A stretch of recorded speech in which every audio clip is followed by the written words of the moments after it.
it has been a journey to get to this point. How does it feel to finally be here? It feels very surreal because this was supposed to happen a few times already. Yeah. And for one reason or another, it got postponed. Right. And something surprised me, though, the day it came out. I felt something that I've really never felt releasing music in my whole life. And I've been releasing music since I was 15. Yeah. I felt peace. Mm-hmm. And I was very scared to use this word, I actually felt happy. I was like, I know that's a crazy word to use. Yeah. But I really did feel happy. I felt like I had actually Yeah. released something and given it away and given the gift that I felt like I was given in making it. Yeah. And it made me happy. What was the gift you were given when you made it? The gift I was given was being able to go deeper and further into my own heart and space and fears and shame than I have ever gone, and to really witness myself and find what's going on there. And it was really terrifying at moments in the studio. I mean, there were really sort of shocking moments that it almost felt like making it was dangerous at moments for me to experience these things. And, and why did you feel danger? Because there's that great Bowie quote, and I'm going to really mess it up, but he talks about creativity is going a little bit further out in the water than your feet can touch. Yes. And I think I went a little too far out. You were underwater there for a while? Yeah. I was fully submerged. Well, you can have sort of a rebirth. That was it. And this really has been a process of death and rebirth over and over. Yeah. Yeah. So I think that was the scary part. The scary part also was saying things that I was scared to say. Yeah. Which I believe, that's sort of at the forefront of my mission as an artist and a writer, is to say the thing that I'm afraid to say. Yeah. And I kind of just consistently kept doing that over and over again. And how did you get yourself into a space where you were ready and willing to do that? I don't know if I was ready or if I was quite willing, but for whatever reason in those moments, I got out of the way. I think finding the right people to create with was huge. Yeah. And trusting. Yeah, trusting is everything. That's it. Because this album sort of still feels like it's ahead of me. That I make it and then I'm catching up to it. Yeah, if that makes sense.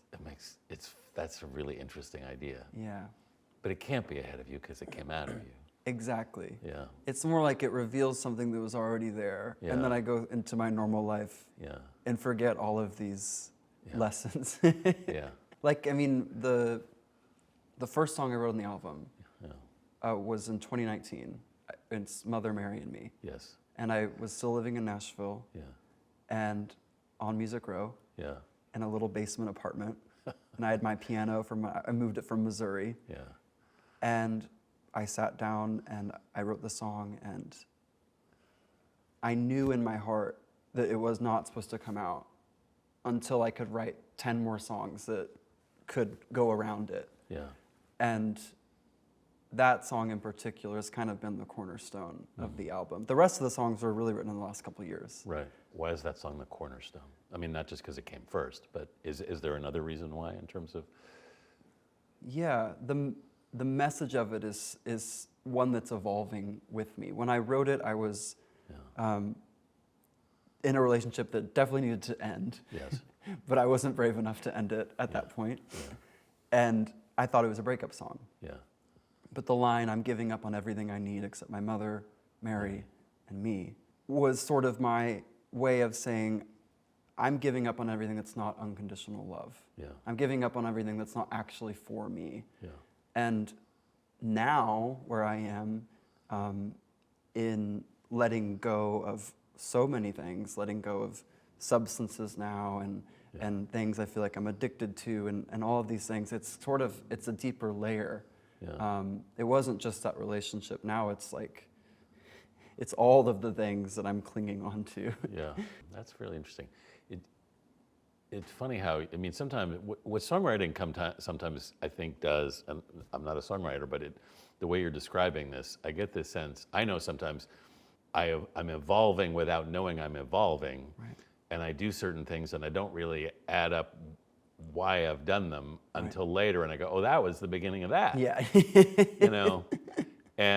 But it's funny where your mind takes you, you know? But with songwriting, I think you're forced to somehow get in that spot, which normally the forefront of your brain just tries to not make you look at. I've always said that my favorite emotion is surprise. Yeah. And the best thing that can ever happen when making music is to be surprised. Because that means that something has popped into your brain that you could have never thought of yourself. It feels like it's arriving in a way. Yes. And oftentimes when I'm surprised by something, like when I'm writing and something comes out, it makes me laugh almost, because it just feels so comical. Like when we wrote the title track in the Key of Love, the producer Mike Sabbath and I, we didn't know each other very well at that point, and we had wound up at Bernie Taupin's ranch in California, and we sat down at the piano, and within a few minutes, I hit that chord and I just said so many sad songs in the Key of Love. And for about 30 minutes, I was convinced that I had stolen that line. Yeah. And it didn't feel like, I just thought somebody had already written that. It almost sounds like a line that Bernie Taupin would have written. Exactly. And maybe he sent that to me through the piano. Send me a little. But I was so surprised by it. And then at the same time, it was instantaneous. It was like, oh, this is the title of my album. But those are things that, as the creator, as the writer, I can try to be as prepared as possible and walk into the room with my ideas and all these things that I think it should be. Yeah. But that moment, that's why I keep creating. It feels like, it really makes me believe in higher power more than anything, are those moments. Because I'm completely out of control and feel like I'm receiving something that's from beyond, and that's really what my spirituality is creating. Spirituality and faith is a big part of this album. It's a theme. It's everywhere. Why is that such a big part of your music? I wish I knew the answer to that. But it's really just a big part of me. Yeah. I grew up in Missouri. Yes. In the Bible Belt. Yes. And my family I wouldn't call my family fundamentally religious. Right. We were Methodist. Yeah. Which is kind of chill, one could say. Yeah. And I wasn't quite interested in it, really. Yeah.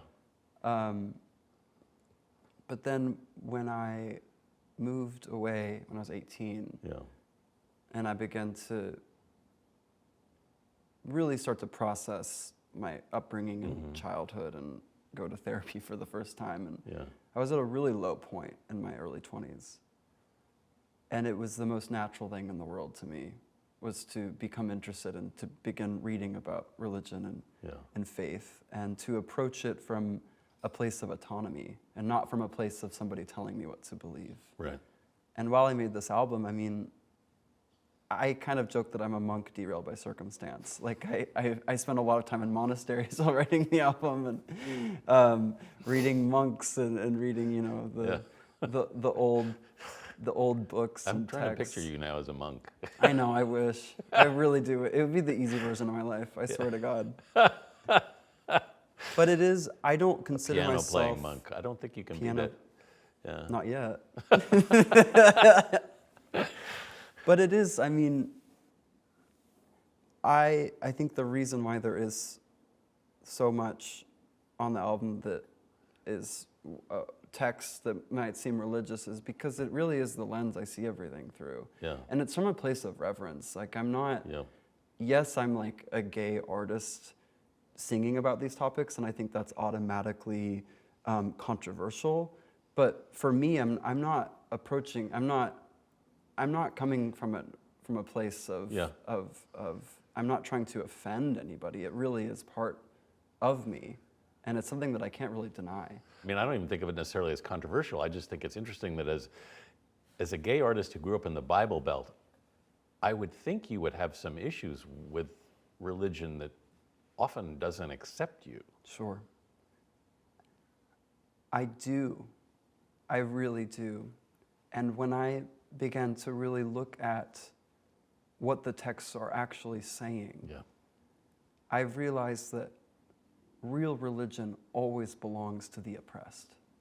Real religion always belongs to the outsider, always belongs to the person the world has deemed as heretical. These are powerful books. One thing I like to think about is the same exact text was used to enslave people, and the same exact text helped enslaved people find freedom. It's absolutely mind-blowing, and I feel like where we are now, with how much harm the church is causing so many people that don't fit in, that part of this work for me is to remind people that those ideas don't belong to people in power. Those ideas belong to the people that don't have power. And it's ours. And it makes me really, really sad and sorrowful that there's so many people that have such deep traumas because of the church. Because that should be the place where one is expected to be who they are and loved for it. And sadly, that's where most people are told that they can't be who they are. It's interesting though that you went to the text to see what it actually said, because a lot of people don't bother to do that. Oh, I really do. I read these things. I mean, one line over and over and over again that made it into one of the songs in its own way was, Jesus says, and I think every gospel, the first will be last and the last will be first. My version of that was the loser wins in the end. And to be cautious of who has the power now. That's how I interpret it as. Who really has the power now? Because that's temporary. And pretty soon, and it's my fundamental belief that in the end, it's all of us who don't fit in, who don't feel like we belong, that really will inherit this earth and hopefully make it a much more peaceful place for everybody. It sounds like you were a performer pretty much from the time you started walking in Missouri. Yeah. Maybe before that. It was just in you. What did you see in yourself, if anything, early on?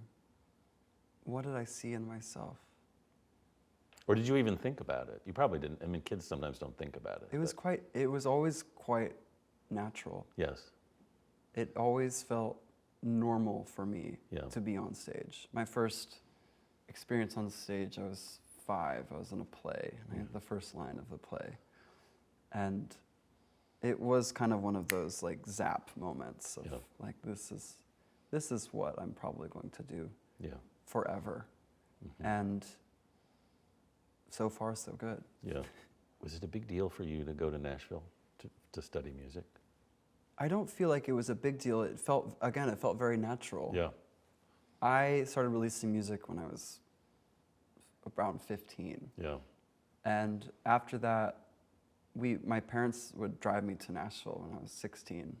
So I started sort of writing with professional songwriters around that time. And Nashville is such a beautiful place because people were willing to write with just some kid from Missouri. And I had immediately felt like a welcoming community there. So it did feel like someplace I wanted to live. What surprised me was that I went to college.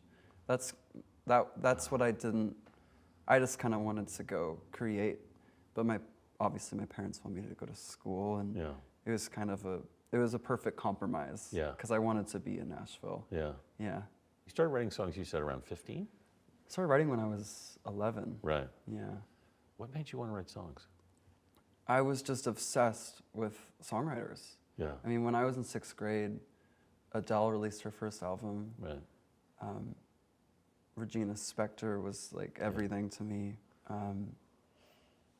Gaga just came out. Like those were sort of my 3 like forces in my life, and they were 3 people that just, in their own very different ways, wrote the truth and expressed it. And sang from a real place, and it was just natural. But really, for the first, few years of my life, I was just imitating them. Yeah. Which is what you're supposed to do. What you're supposed to do. Yeah. You know, like Yeah. if I go back and listen to the songs, I'm like, oh, I was listening to a lot of Regina Spektor. Regina Spektor's amazing. Oh, she's the best, and she's still one of my favorite songwriters. Yeah. Yes. I think I just wanted to be like them at first. Yeah. And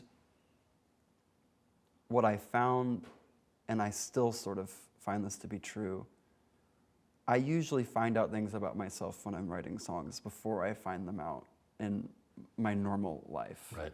You know, before I even come out or anything, I was writing songs with he pronoun, love songs with he pronouns, Yeah. you know, at 13 or 14. Yeah.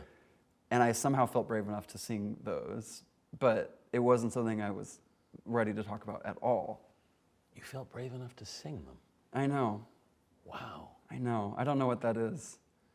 I feel a courage on stage that I really don't feel oftentimes in my day-to-day life. Wow. That's really interesting that you would be willing to do that on stage. Mm-hmm. And when you were on stage and you'd sing them, did you think to yourself ever, I can't believe I'm doing this? Usually after. Brené Brown calls it a vulnerability hangover. That's a great phrase. I've had a lot of those. That's a great phrase. Yeah. Wow. You did America's Got Talent when you were how old? What was I auditioned when I was 14. Okay. How'd you get that audition? My parents drove me to like one of the cattle call auditions. Wow. And it was my idea fully. Yeah. They weren't like, my parents are very, very, very supportive, but are not like stage parents at all. That's like the perfect kind. Yeah, because I think at that time, it was 2011. Yeah. You had to be 16 to audition for American Idol or The Voice. And, Yeah. and at that, I was 14 years old. I was like, this is obviously what you're supposed to do. Yeah. You know, I was watching those shows just like everybody else. And, and that was the only show I could audition for, so they drove me to it and auditioned and, in front of the producers. Yeah. I think I sang "Oh Darling" by the Beatles in that first initial one.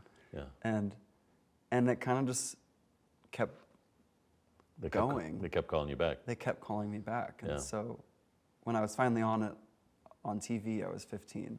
Yeah. And I really did. I think I learned everything that I needed to learn, sadly and beautifully, during that experience of being on America's Got Talent. In what way? When I was eliminated on it, Yeah. on one of the live shows, I went back to Missouri. Yeah. And I went back to high school, and everyone's kind of staring at me, like, saying, "You did it. Yeah. You made it." Yeah. And something deep down in me said, "I've done nothing at all." Yeah. And that felt awful because I didn't do anything. And that was the moment I realized, if you're an artist, you have to say something. Yeah. You have to stand for something. You can't just go up there and sing a beautiful song. Yeah. And that was the moment I really committed my life to being an artist. Yeah. Why do you think you understood that?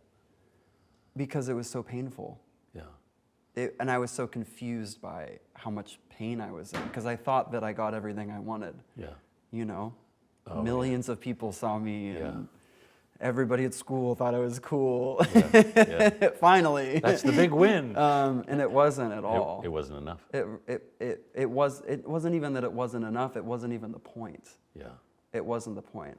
My whole point is to be able to say something that I believe in. Yeah. Which this album is sort of my manifest dream of that. Yeah. But back then, it was confusing. And I've always sort of felt that at the center of my life. Like, that moment I first stepped on stage when I was 5, it was a great love that brought me there. Yes. But through, the last few years of therapy, I've also realized that, like, that thrill I got from the crowd and that attention also gave me something different. It's almost kind of like a high. Yeah. It's something that I've been chasing in its own way. So kind of at the center of me, there's always been this great love for it, and there's always been this almost addiction to it too. Yeah. And this album, In the Key of Love, is sort of about going back to the love, going back to the reason I actually do this. Yeah. Because in this world, I mean, especially in LA, like you can really forget the point pretty quickly. Talking from experience. Well, and you get pulled in so many different ways. Right. By people who don't get the point. That's it. You know. That's it. And it takes a lot of self-understanding to stay on course. It does. And heroic courage. Mm-hmm. Am I allowed to say a line of scripture? Why wouldn't you be? I think it's just so funny. It's on the album, actually. Yeah. In the last song, or the second to last song, Heaven in My Head, I say this line, but Yes. it's kind of under everything. Yeah. And it's the gate is narrow and the path is hard that leads to life. Yeah. And those who find it are few. Yeah. And, you know, growing up when I heard that line, it was the straight and narrow. You have to be something that people understand, you know, you have to follow the rules. What I actually think that means, the narrow gate, is this idea that there is a path for all of us that only you can fit through. Yeah. It's a path that is made for you. Yeah. That's why it's narrow. Yeah. And of course, there's always another path, and it's wide, and there's a lot of people on it, and there's many self-help books that will help you on this wide path. Yeah. But my whole purpose is to make sure that I am on a path that only I can walk on. Mm-hmm. The sad thing is there's nothing to compare it to. Right. And there's very few people that will understand. Mm-hmm. And especially when you're in, you know, structures and labels and all of these things, and I've been very lucky with mine, but when you're really walking an individual path, it can be excruciating. Yes. And because there's no one to look over with and say, am I going the right way? There's no maps. Yeah, yeah. But that is the path that leads to life. That's the path that leads to your life. And ultimately, it's the most satisfying path. Of course. As you mentioned, I mean, a lot of roadblocks came up as you were making this record. Mm-hmm. The most recent I mean, this record was supposed to come out last summer. Yes. And what happened? My intestine ruptured, which I don't recommend. That sounds awful. It was quite awful. And it was years, it was leading up to that. I was diagnosed with Crohn's disease in 2020, which is an inflammatory bowel disease, an autoimmune disease. Yeah. So my intestine just gets inflamed for no reason. No reason, yeah. And for the most part, I've been on remission, and I've been taking medication for it that's helped a lot. And, but that all changed last year. Medication just stopped working. And I was kind of in and out of the hospital. Yeah. And then one very fateful day, it happened, and I mean, I'm very thankful to be here. Yeah. Because that can will kill you if you don't go to the hospital immediately. Yeah. Did you? I did. Yeah. I did. And had more surgeries. Yeah. And how many surgeries did you have? Last year I had 4 surgeries. Well, actually 5 surgeries. Wow. Yeah.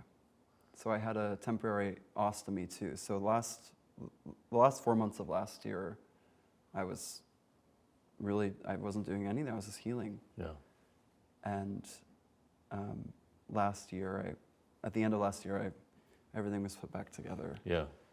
And I was sort of scared to revisit the album. Interesting. Because I felt so different after this experience. How did you feel different? Leading up to rupturing, I wasn't in a very good headspace. Yeah. And maybe, I don't know if you believe in this, but maybe part of me knew that something really bad was about to happen, and nothing really felt settled in my life. Yeah. And after it happened, I honestly felt like I was back in my own shoes. Mm-hmm. Nothing mattered except for taking care of myself and my body. Mm-hmm. And everybody gets really nice to you when you almost die, too. So that's awesome. That's what it takes. Yeah. But, so I was really scared to listen to the album. I was afraid that, I've changed so much. Maybe I actually what if I don't like this anymore? Yeah. After I'd spent, 3 years making this thing. Yeah. But the opposite happened. I listened to it finally, and I cried the whole time, and it was like hearing it for the first time. Yeah. I couldn't actually believe it was mine. Yeah. Why were you crying? Because it felt like a gift to me in that moment. Yeah. Like it was helping me in a very dark moment of healing. Yeah. And it almost made more sense after all of that happened. Because it also, I've kept feeling, I know this might sound silly, but this album has sort of required me to change in order to give it, because there are a lot of lessons inside of it. Yeah. Yeah. And I think I had to live those lessons over and over, you know. I can't say I have heaven in my head unless I've actually sort of done the work to try to find that.